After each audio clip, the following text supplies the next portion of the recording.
Hello everyone, so today we'll be learning about human and non-human primate skeletal anatomy. So let's get started.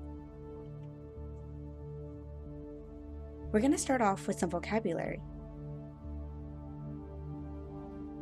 Our first word today is osteology, which is the study of bones, just like we're doing right now. Next, we have endoskeleton. It is a skeletal structure that is inside of one's body. Humans have an endoskeleton. Our next word is exoskeleton, which includes the vertebral column, ribs, sternum, and skull.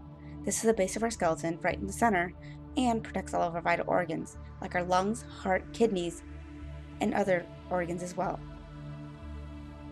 Next we have our appendicular skeleton, which includes the shoulder girdle, upper limbs, pelvic girdle, and lower limbs of the skeleton. This part of the skeleton allows for locomotion of the body. Now we'll move on to bone cells. Our first bone cell is an osteoclast. An osteoclast is inside of the bone marrow and helps build calcium and minerals. Next, we have osteoblasts, which build new bone tissue and produce new tissue and help with the growth and stability of collagen in our bones. We have osteocytes, which are the last ones, which are the result of a newly remodeled bone. Now, we'll move on to bone types. First bone type is a long bone, just like our femur. It's a lengthy bone with knob-like ends. Next, we have a short bone, which is a bone that's the same size in length and width, just like the patella in our knee.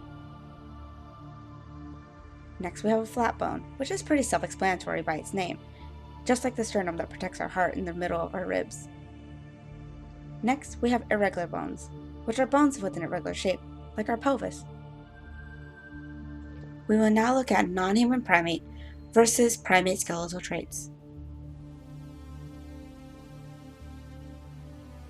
The spine and backbone of a non-human primate curves upwards. A primate's backbone is straight.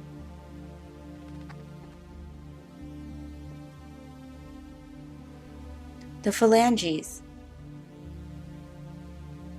A non-human primate's phalanges have the toes longer than the fingers because they use their toes to grasp more things than they do use their hands.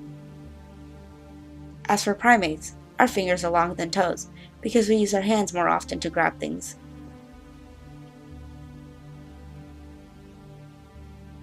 The teeth. The teeth of a primate are homodont, which means they have the same set of teeth throughout the mouth. For non-human primates, the teeth are heterodont, which means they have a specific set of teeth for specific tasks, just like how they have canines to hunt and to bite their food a little better.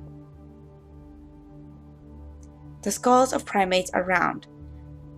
This is to save space but also fit a large brain. Non-human primates have a skull that's not very rounded because the brain is not as large. Human versus non-human primate movement. Humans or primates are bipedal, which means they use 2 limbs instead of all 4 to walk. Non-human primates are quadrupedal, which means that they use all 4 limbs to walk. A human's feet are arched for support. Since we are bipedal and only use 2 limbs to walk, our feet need to be able to support our weight. The feet of non-human primates are flat with prehensile toes because they use their feet just like we would use our hands. Next, we'll look at sexual dimorphism. Sexual dimorphosis is a distinct difference in physical appearance between sexes aside from differences in sexual organs. As we can see here, the male non-human primate has canines while the female doesn't, because the males tend to hunt more than the females do. A male's pelvis is not as wide as females because it does not need to fit a child or a reproductive system. As for female's pelvis, it's a lot wider because it can fit a reproductive system and bear a child. I thank you for watching, and I hope you learned a lot about non-human primate and primate skeletal anatomy.